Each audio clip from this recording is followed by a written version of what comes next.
damos la bienvenida a todos los que se conectan con nosotros en la Iglesia de Dios en Cristo, la Senda.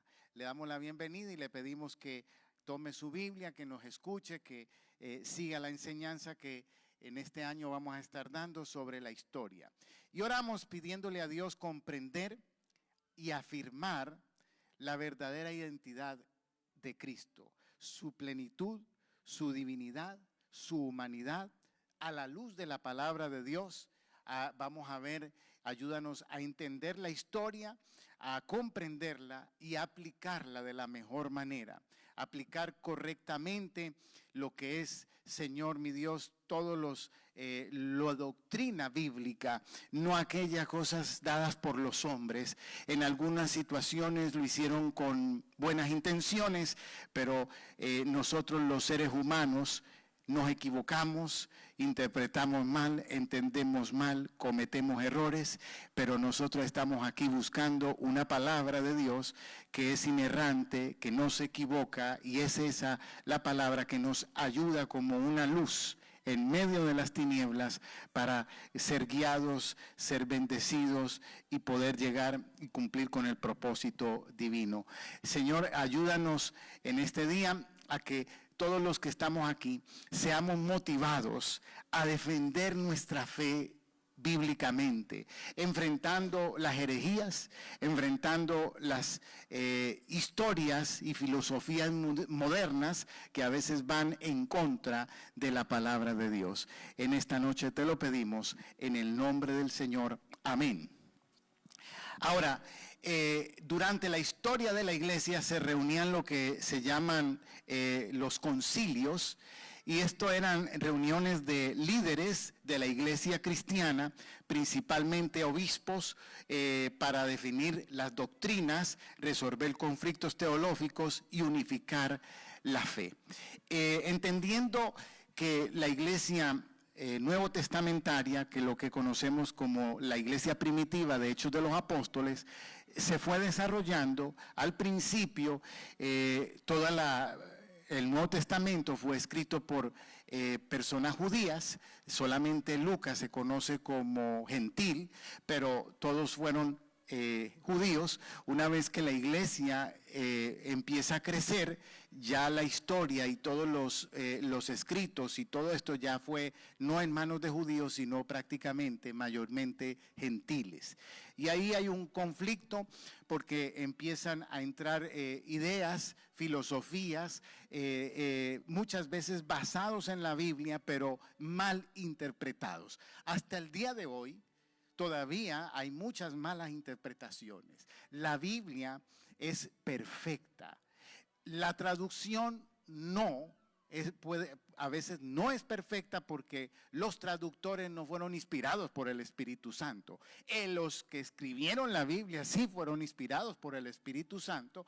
A veces las traducciones también cambian por los idiomas, pero tenemos una Biblia que en su mayoría pues nos va a funcionar muy bien.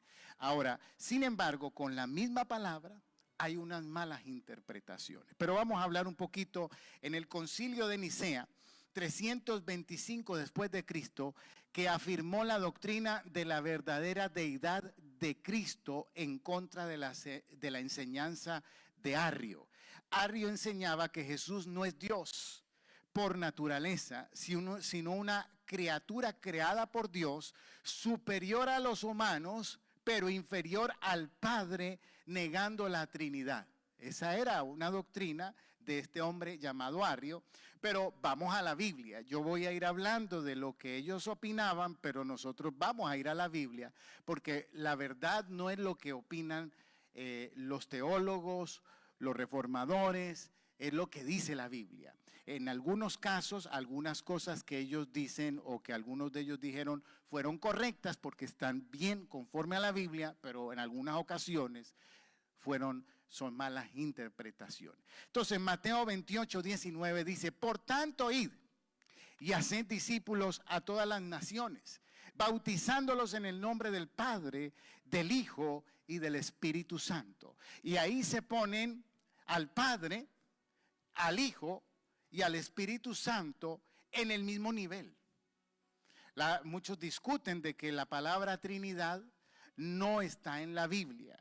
Es verdad, es una palabra teológica, que la palabra Trinidad usted la busca en la Biblia y no existe, porque es una palabra que nos ayuda a entender la Trinidad del Padre, del Hijo y del Espíritu Santo. Y aunque la palabra Trinidad no existe, la Trinidad sí se ve en casi todo, en muchos libros y pasajes de la Biblia.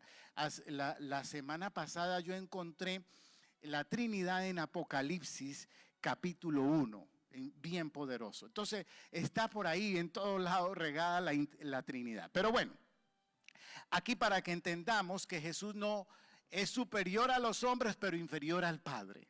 Eso es una mala interpretación, y en este concilio decidieron y dijeron: no, esto es erróneo, esa doctrina de Arrio es incorrecta.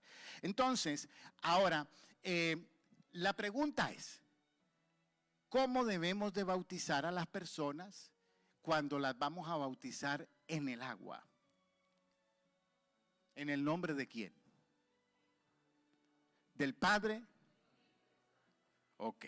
Vamos a ver qué dice la Biblia. Hechos 2:38. Dice: Pedro les dijo: arrepentíos y bautice cada uno de vosotros en el nombre de Jesucristo para perdón de los pecados, y recibiréis el don del Espíritu Santo. Aquí en este pasaje, si lo vemos bien, dice que en el nombre de Jesús. Pero en el primer pasaje que leí, dice que en el nombre del Padre, del Hijo y del Espíritu Santo. Vamos a ver otro pasaje, Hechos 8:16. Porque aún no había descendido sobre ninguno de ellos, sino que solamente habían sido bautizados en el nombre de Jesús. De nuevo, otro pasaje hablando del bautismo en el nombre de Jesús. Pero yo le invito a que usted vaya a su Biblia, a Hechos capítulo 19, esto es un poquito más largo, si usted tiene Biblia y quiere buscarlo, capítulo 19, verso 1 al 6. Y dice: aconteció, 19, 1 al 6. Déjeme, le doy tiempo.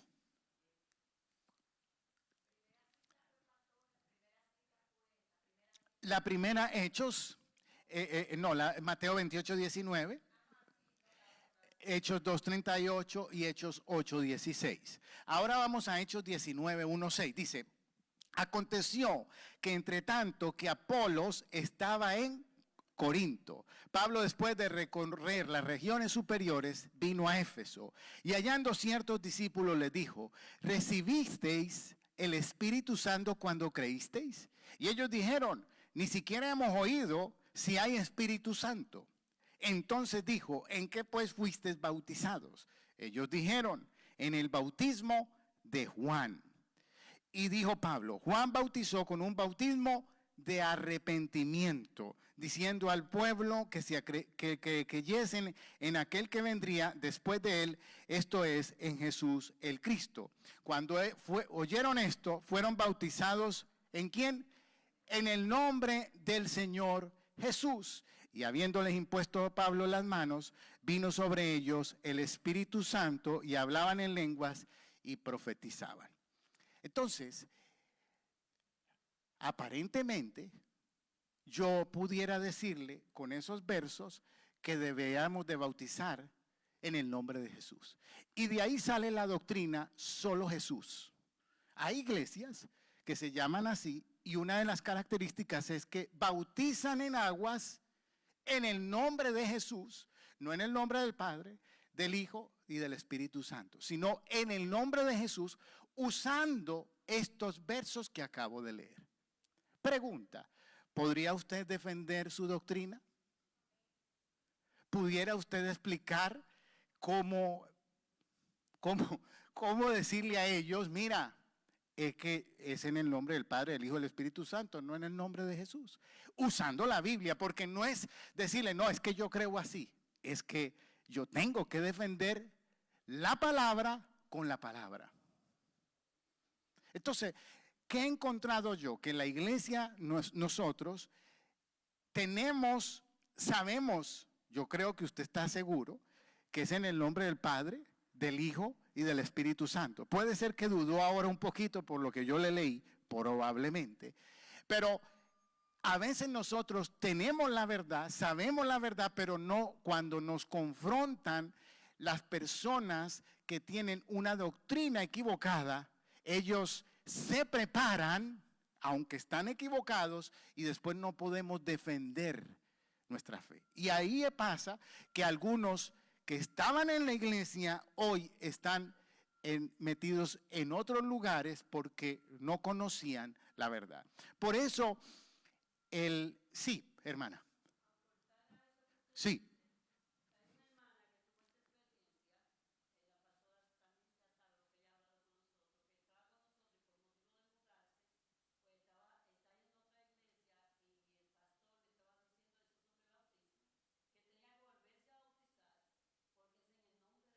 Ajá. No estamos lejos, es lo que le estoy diciendo. Entonces, pero la pregunta es, si alguien te enfrenta con estos versos y te dice, no, pero mire, Hechos de los Apóstoles, mire todos los versos y probablemente hay un par más que no toqué, que hablan de que en el nombre de Jesús. Pero es que en la Biblia hay varios bautizos en aguas. El primero mencionado en las aguas es el bautismo sacerdotal. Está en Levíticos y Deuteronomio. Los sacerdotes, antes de comenzar su sacerdocio, ellos eran sumergidos en el agua, y aunque la palabra no dice bautismo, era un lavamiento para ellos comenzar el sacerdocio levítico. Cuando el segundo bautismo en agua es el de Juan el Bautista, ¿qué leímos ahí? Pablo dijo, ese bautismo es un bautismo de arrepentimiento. ¿Sí o no? Tercer bautismo en aguas, el de Jesús, que vino donde Juan y Juan no lo quería bautizar. ¿Y qué le dijo Jesús? ¿Para qué le quería que lo bautizara? ¿Para qué? ¿Ah? Para que se cumpla la ley. ¿Cuál ley? La ley sacerdotal. Porque Jesús venía a cambiar el sacerdocio, porque el sacerdocio hasta el punto de Jesús era un sacerdocio levítico, y Jesús era de la tribu de Judá. Él venía a cambiar el sacerdocio, porque ahora nosotros, usted levita, no somos de la tribu de Leví, pero sí somos real sacerdocio, nación santa, pueblo adquirido por Dios, y eso vino a cambiarlo, ¿quién? Jesús. ¿Y cuándo empezó a cambiarlo? Cuando Él dijo, aquí comienza un nuevo sacerdocio, bautízame, que vamos a que se cumpla la ley. Se estaba refiriendo a la ley sacerdotal. Hello. Entonces, miren todo lo que va en los bautizos. Entonces, el de Jesús no era de arrepentimiento. Juan le dijo, pero si tú no tienes pecado. No, es que Juan estaba haciendo un bautismo de arrepentimiento. Jesús se presenta, pero para empezar un nuevo sacerdocio. Ahora, ¿qué dice Jesús? Que nosotros nos tenemos que bautizar. Estamos hablando de aguas. ¿Sí o no? No me dude que es una ordenanza de la iglesia, el bautismo que ordenó Jesús. Pero ¿es de arrepentimiento? No. Nosotros nos arrepentimos el día que recibimos a Cristo. ¿Sí o no? ¿Qué es lo que hacemos cuando nos bautizamos en aguas? Estamos identificándonos con Cristo. Estamos proclamando en la iglesia, en la familia y en la sociedad que hemos creído en Jesús. ¿Sí o no? Ok, entonces vamos a ver de qué se trata ese bautismo en el nombre de Jesús. Primera de Corintios 12:13 nos da la respuesta. Porque por un solo espíritu fuimos todos bautizados en un cuerpo, sea judíos o griegos, sean esclavos o libres, y todos se nos dio a beber un mismo espíritu. ¿Qué significa eso? ¿Qué significa la palabra bautismo? Sumergir. ¿Qué es ese bautismo en el nombre de Jesús? Es el día que usted recibe a Cristo. Usted es sumergido en el cuerpo de Cristo. Ese es el bautismo en el cuerpo. Usted ahora es parte de la iglesia, parte del cuerpo del Señor. Él es la cabeza y nosotros somos el cuerpo. Entonces, cada que se refiere al bautismo de Jesús, es que esa persona recibió a Cristo. no fue que lo bautizaron en el agua. El bautismo en aguas es en el nombre del Padre, del Hijo y del Espíritu Santo. ¿Por qué? Porque es para hacer discípulos. Esa persona dice, yo soy como Jesús, yo quiero seguir a Jesús. Entonces, ¿por qué hablo yo de esto si estamos hablando de la historia? Para que entienda lo importante que es conocer la palabra si usted quiere tener una fe fuerte y si usted puede defender su fe y además no confundirse. Porque los testigos de Jehová no saben bien la Biblia, pero les han enseñado y saben un camino. Cuando usted les dice otra cosa que no es lo que ellos aprendieron, ellos se desubican, porque no es que lean la Biblia, pero les han enseñado y todos tienen el mismo camino, tienen las mismas ideas, y cuando usted sale de esa idea, ellos se desubican porque no conocen sino lo que les han indicado, pero tienen algo, se han preparado. Entonces, si nosotros tenemos la verdad y a veces no sabemos defender nuestra fe con la palabra correctamente. Ahora, pregunta, Marcos 16:16. ¿Qué dice Marcos 16:16? El que creyere y fuere bautizado será salvo, mas el que no creyere será condenado. Entonces aquí hago la pregunta, ¿de qué bautismo se trata ahí? Piense.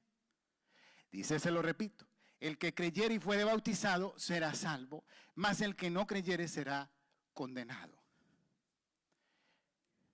Es el bautismo en el cuerpo de Cristo, el que ha recibido a Cristo, porque vamos a la Biblia, que dice Primera de Pedro 3:21, el bautismo que corresponde esto ahora nos salva no quitando las inmundicias de la carne, sino como la aparición de una buena conciencia hacia Dios por la resurrección de Jesucristo. En otras palabras, el bautismo en agua no nos salva la sangre de Cristo, y eso sucede cuando recibimos a Cristo. Entonces, si dijéramos, el que creyera y fuera bautizado será salvo, hablando del bautismo en aguas, entonces el hombre que estaba en la cruz no se salvó porque a él no lo bautizaron. Hello. Yo no estoy diciendo.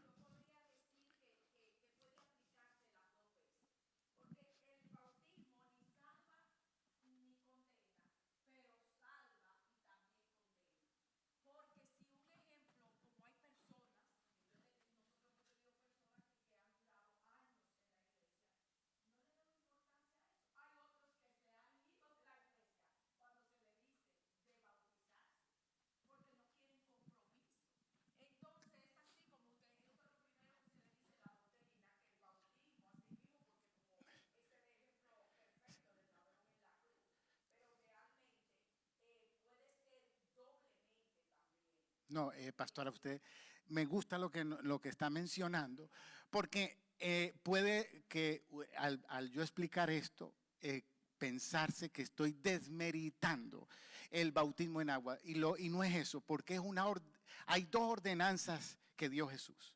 Una, el bautismo en aguas, y otra, la Santa Cena. Son ordenanzas que el Señor dio. Ahora, lo que yo estoy diciendo, mire, es lo que a veces es raro. Cuando hay gente que está postrada en cama, ¿verdad?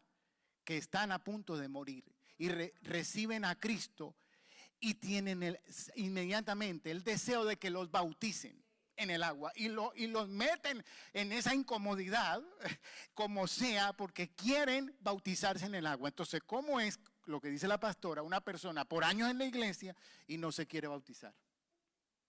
Algo raro esa, ¿me entiende? No quiere, porque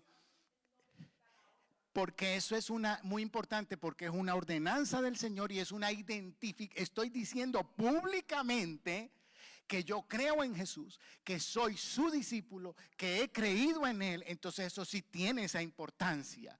Ahora, lo que pasa es que estoy tratando de explicar que en la entrada y el bautismo en el nombre de Jesús es recibir a Jesucristo como Señor y Salvador. Como dice la Biblia, que Jesús le dijo a Nicodemo, tienes que nacer del agua y del Espíritu, lo que nosotros conocemos como el nuevo nacimiento. Y eso se trata. Pero no quiero quitarle la importancia al bautismo, no me malentienda. Solamente estoy tratando de que usted comprenda dónde va qué. Para que cuando alguien venga, usted entienda qué significa ser bautizado en el nombre de Jesús, es que recibieron a Cristo. Si leemos detenidamente en el verso 8:19, ahí dice, el verso 4, dijo Pablo, Juan bautizó con bautismo de arrepentimiento, diciendo al pueblo que creyeran en aquel que vendría después de él, en Jesús el Cristo. Cuando oyeron esto, ¿qué oyeron? La predicación, fueron bautizados en el nombre de Jesús, pero no fue que los metieron en el agua, fue que se arrepintieron porque no conocían. El único bautismo que habían conocido era el de Juan, que era un bautismo de arrepentimiento, y les estaban predicando, y entonces en el momento recibieron a Jesús. Y después de recibir a Jesús, recibieron el bautismo del Espíritu Santo. Pero aquí no han recibido el bautismo en aguas. Ya va, no sé si me estoy haciendo comprender. Fueron llenos del Espíritu, porque hay gente que puede ser llena del Espíritu Santo y todavía no los han bautizado en aguas, pero hay otra gente que después de que se bautizan en el agua, es que son llenos del Espíritu Santo. Pero es para que entendamos la importancia de estas clases y de este tiempo, para que usted entienda que se está formando, que sus pastores tienen la carga, el interés de que usted entienda la palabra, usted tenga la manera de solidificar su fe. Y nosotros como pastores no podemos decirle que cuando salga de aquí no vaya a ningún lugar, no escuche a nadie, no vea internet, porque lo van a confundir. Si hacemos eso, nos volvemos una secta. Eso es yo conozco sectas donde las personas, los testigos de Jehová son una secta. Denle un tratado a un testigo de Jehová. No lo agarra porque está prohibido, es una secta. Ellos te dan el de ellos, y usted coja uno y se lo va a dar, y ellos te cogen el que te dieron. Porque está prohibido, porque es una secta. Entonces nosotros no podemos hacer eso. Pero sabemos que afuera hay confusión. Sabemos que en internet hay de todo. Sabemos que hay de todo. Entonces, ¿cuál es nuestra labor? Enseñarte bien, para que cuando estés expuesto a esas cosas, tú puedas discernir, esto no está bien. Como tal vez la hermana pudo entender que no estaba bien eso, que la querían bautizar otra vez en el nombre de Jesús.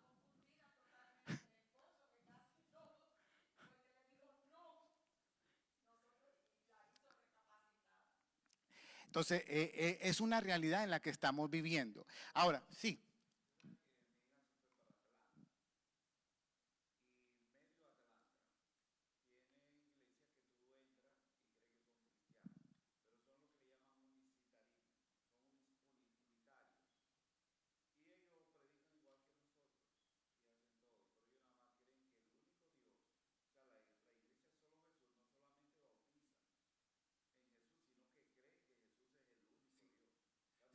Sacan todo lo demás. Esa es una de las cosas.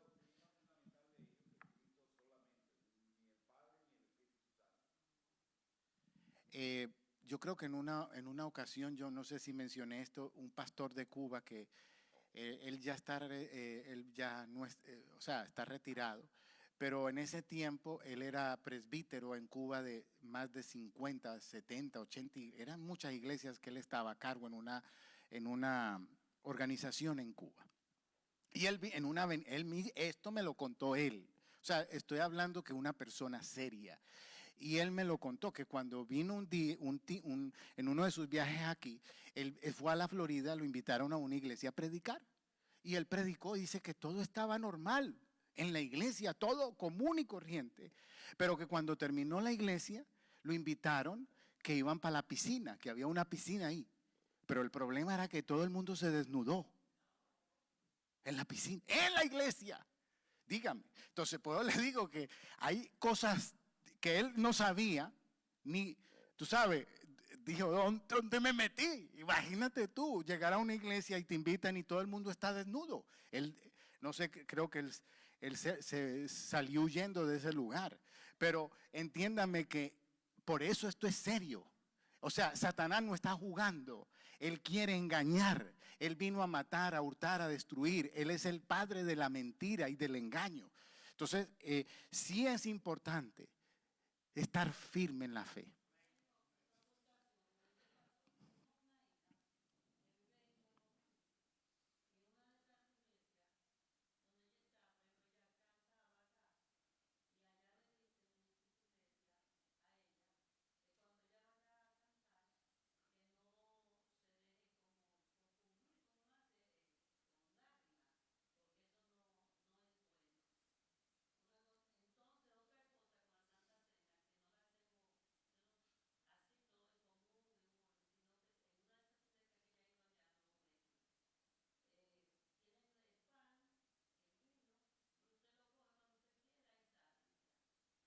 Sí, por eso es tan importante.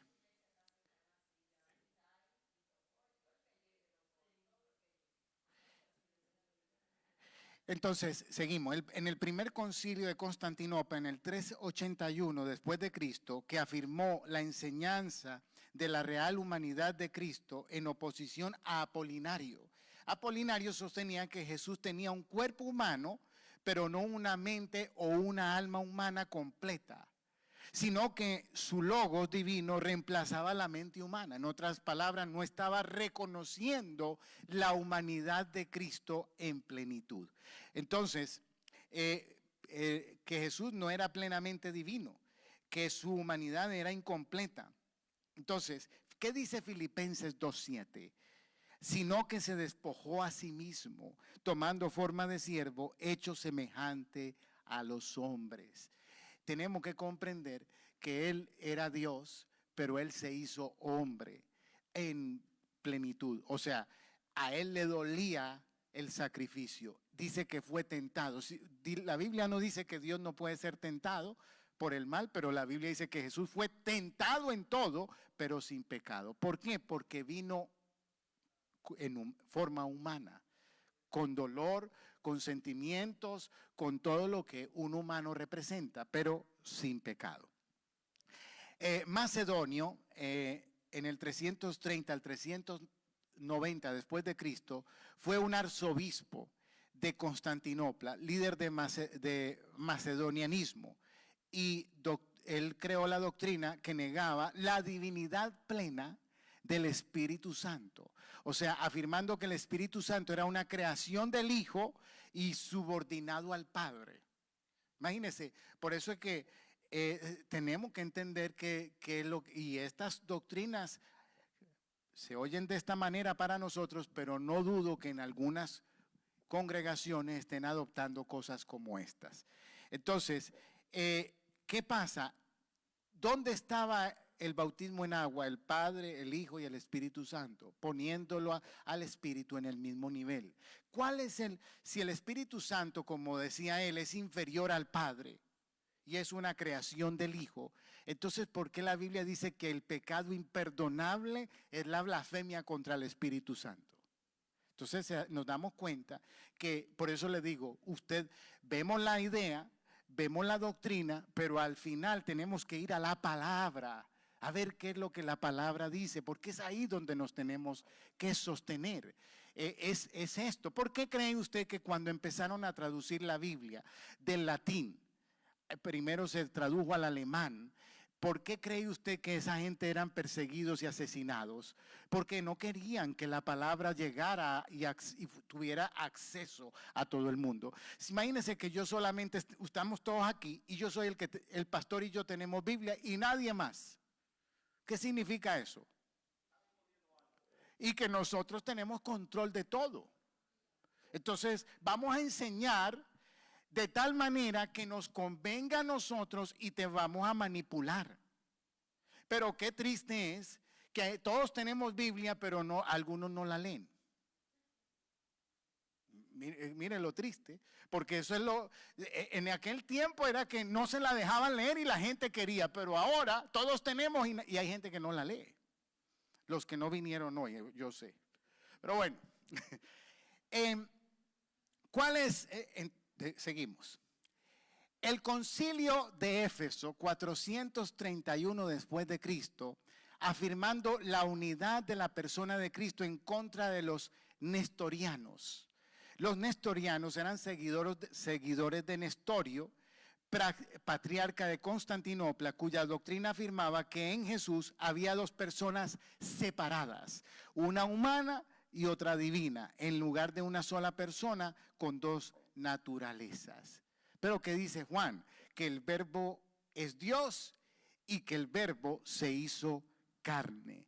Entonces la unidad entre lo divino y lo humano, una palabra teológica, se llama unión hipostática, que es esa unidad entre lo divino y lo humano. Pero ellos trataban de interpretar la Biblia bajo no lo que dice la Biblia, sino lo que ellos suponían, entendían y creían.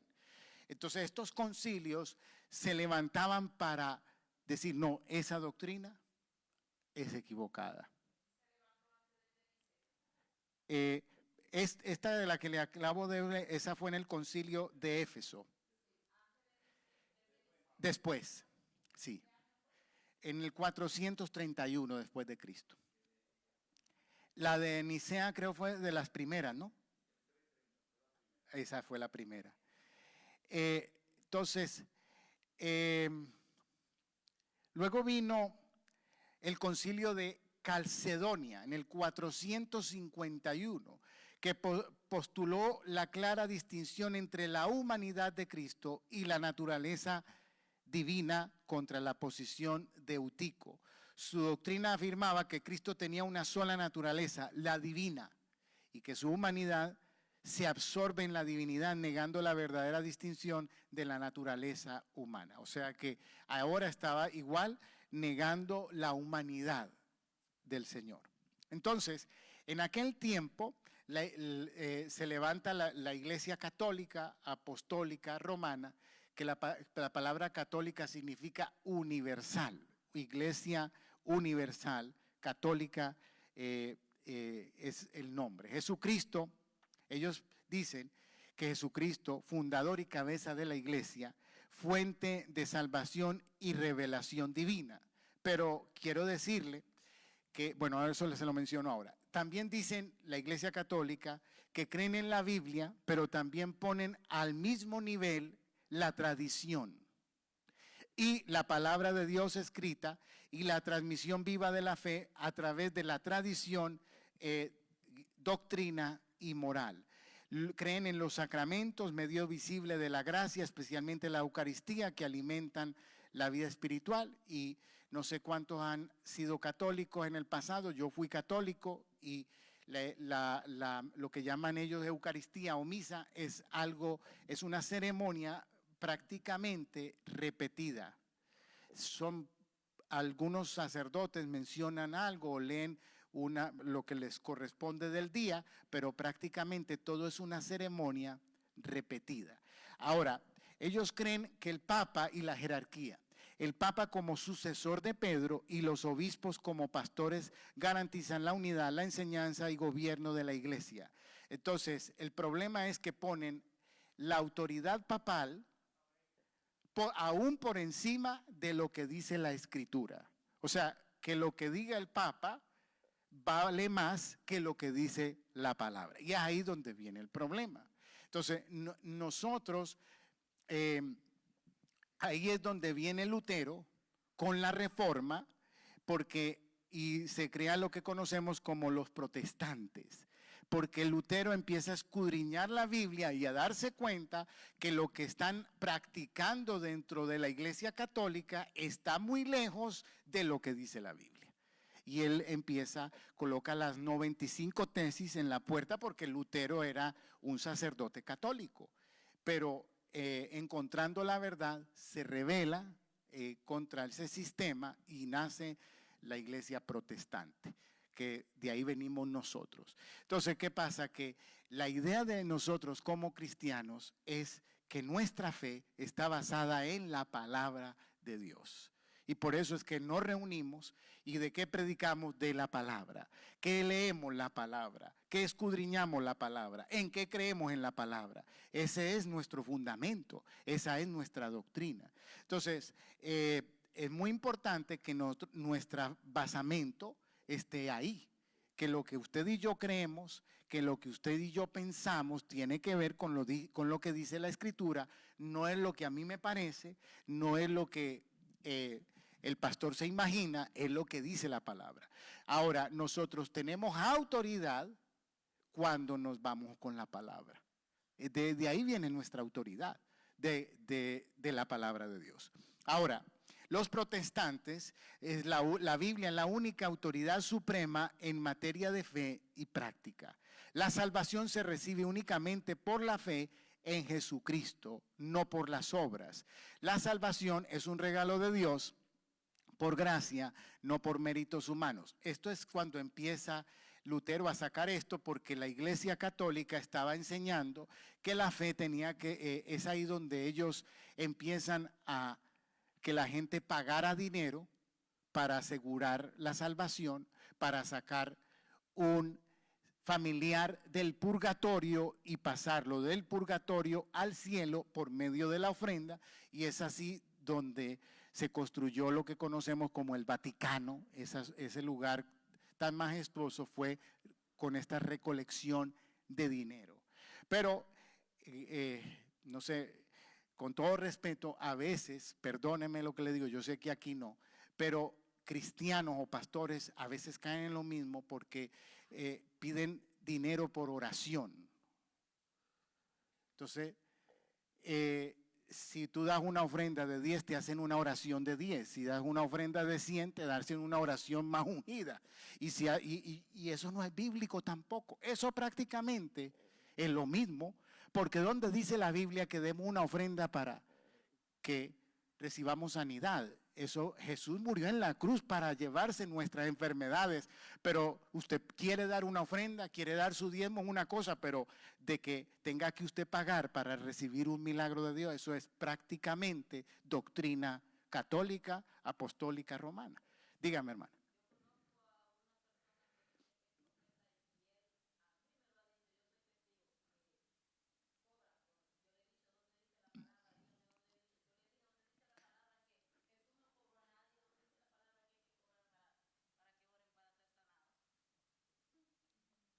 Pero eso es doctrina, eso es doctrina católica, apostólica, romana. Con todo, pues, pastor, ¿usted qué opina? Ah, bueno, está bien.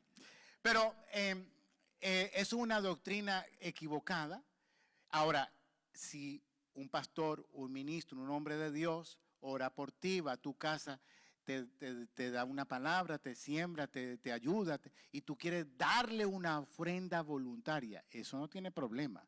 La cosa es cuando yo estoy exigiendo, eh, imagine, y el pastor mira lo que dice. Entonces, ¿qué pasa? Que es un sistema que nosotros, entiéndame, como maestro, no estoy aquí para hablar mal de la Iglesia Católica. Yo estoy aquí para hablar lo correcto. Entonces, hay prácticas dentro de la Iglesia cristiana que son equivocadas. Y eso es lo que estoy tratando de decir. Porque no se trata de criticar a uno, sino qué es lo que está bien por la palabra y qué es lo que está mal por la palabra. Entonces nosotros como cristianos también tenemos que tener cuidado, porque podemos entrar en prácticas erróneas que no están en la Biblia y que no agradan a Dios y que a veces manipulan a las personas, sobre todo con esta situación del dinero. Ahora, la salvación es el sacerdocio universal de los creyentes, o sea que cada cristiano, esto nace con la reforma, cada cristiano puede acercarse a Dios directamente sin mediación exclusiva del clero. ¿Por qué? ¿Qué pasaba? Que el clero tenía el control de la relación de la gente, o sea, la gente necesitaba al sacerdote para conectarse con Dios. Y eso es una práctica errónea. La práctica nuevo testamentaria es que todavía existen pastores, existen maestros, existen líderes en la iglesia, pero nuestra práctica es que hay una relación personal con Dios. Lo que decía la pastora cuando estábamos orando, de la importancia de tu relación personal con Dios y cómo Dios se le revela a Abraham, a Isaac y a Jacob de una manera personal, lo decía la pastora, porque esto no es que usted depende de nosotros para su relación. Nosotros estamos aquí para compartir la palabra, edificar la iglesia con los dones que Dios nos ha dado, pero usted es responsable de su relación con Dios. Ahora, en resumen, los protestantes son cristianos que reformaron la iglesia para centrarse en la autoridad de la Biblia y la fe personal en Cristo. Entonces, está el catolicismo romano, está, ¿cómo estamos de tiempo? Está el luteranismo, el calvinismo y los wesleyanianos. Todos los miembros que conocen a Cristo en sus corazones conocen al único Cristo, solo hay salvación, aquí no hay diferencia. O sea, muchas veces los católicos asumen esto de que no hay diferencia, pero le voy a hablar yo como era católico.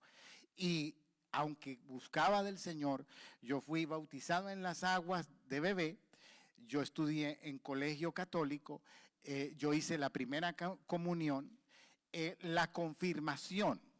No sé si hay alguien aquí que haya pasado por eso, pero eso es un rito que el sacerdote te da una cachetada y supuestamente viene de que la imposición de manos para recibir el espíritu, pero se quedó en una ceremonia donde te dan la cachetada, pero no hay espíritu.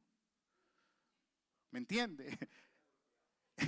Pero no hay espíritu. Entonces, ¿qué quiero decirle con esto? Que yo viví dentro de la iglesia católica, pero yo vine a conocer a Cristo el día que recibí a Cristo. El día que se me presentó el plan de salvación y que reconocí a Jesucristo como Señor y Salvador, el día que nací de nuevo, ese día hubo un cambio. Entonces, eso es lo triste. Yo no puedo decir que todo el mundo está así, pero en su mayoría dentro de la iglesia católica hay mucha gente que no ha nacido de nuevo porque no es lo que se predica, es más algo ceremonial, es más algo histórico, muchas doctrinas equivocadas todavía. Entonces, por eso lo más recomendable es estar en una iglesia cristiana donde se predica la palabra, porque imagínense, si nosotros tenemos luchas predicando bien la palabra, imagínense estando en un lugar donde te están enseñando equivocadamente también, más difícil salir de ese asunto. Bueno, la iglesia cristiana del Nuevo Testamento creía y enseñaba que Cristo había muerto por todos los hombres. Decía que cualquiera podía ser salvo convirtiéndose al Salvador por la fe. Parecía que ellos no dudaban del don de Dios, impartido a todos y cada uno de los hombres para poder responder a la invitación divina. Esta confianza se refleja en el tremendo ímpetu de evangelizar, y misioneros en la iglesia de Pentecostés creció y se propagó como fuego por todo el mundo. Entonces, hay varias doctrinas que vamos a ir entrando, el pastor y los otros que van a estar enseñando el tema, pero es el problema de estas doctrinas donde se asume que algunas personas van a ser salvas porque ya Dios lo determinó. Entonces, si eso es verdad, ¿para qué vamos a predicar? Si ya Dios determinó quiénes han de ser salvos, me parece que es equivocado no predicar el evangelio. Por eso es que esa doctrina es muy peligrosa, porque en la salvación Cristo murió por toda la humanidad, pero ¿qué dice la Biblia? Si no hay quien les predique. O sea, tenemos que entender que nuestra labor es predicar el evangelio para todas las personas, y hay un libre albedrío donde el ser humano tendrá que decidir si quiere a Cristo o no. Y entonces de eso vamos a ir hablando en las próximas enseñanzas, que son los teólogos que reformadores, que muchos de ellos, algunos puede ser con buenas intenciones, pero siempre recuerde, lo que estamos tratando en este lugar es de no irnos por el reformador, que es que este es el que me gusta, es este el que yo creo, sino que dice la Biblia.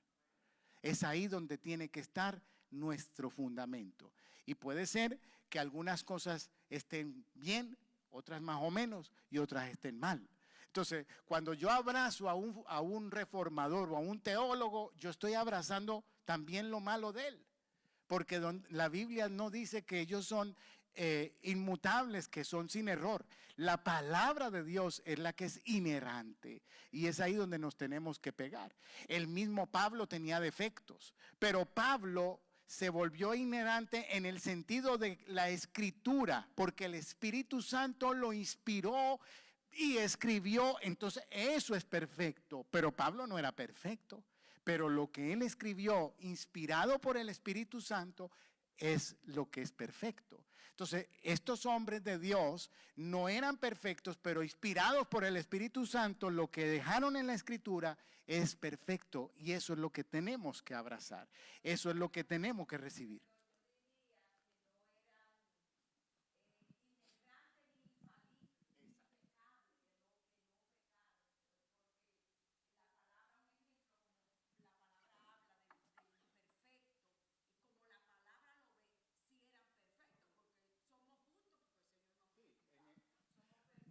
Justificados, sí.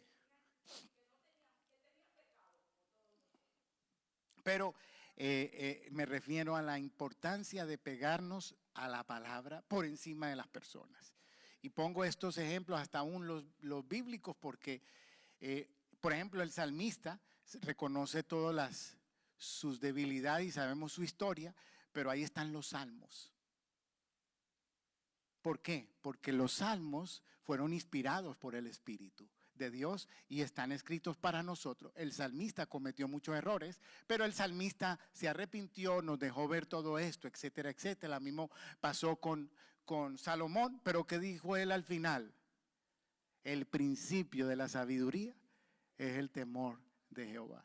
Entonces ellos pasaron por unos procesos que nosotros tenemos la palabra y tenemos el ejemplo de las cosas que ellos pasaron para que no pasemos por ahí.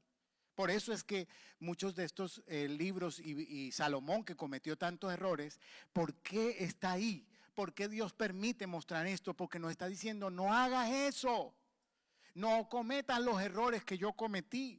Y nos deja, eso lo tiene la palabra, para que nos muestra las crisis de ellos, para que nosotros no tengamos necesidad de meternos en esas crisis por desobedientes, sino que usemos la palabra para obedecer, para hacer lo correcto, y vamos a evitar las crisis que muchos de ellos pasaron. Eso es la palabra de Dios, y esa es la que nosotros tenemos que adoptar con todo nuestro corazón y fortalecernos en ella. Amén.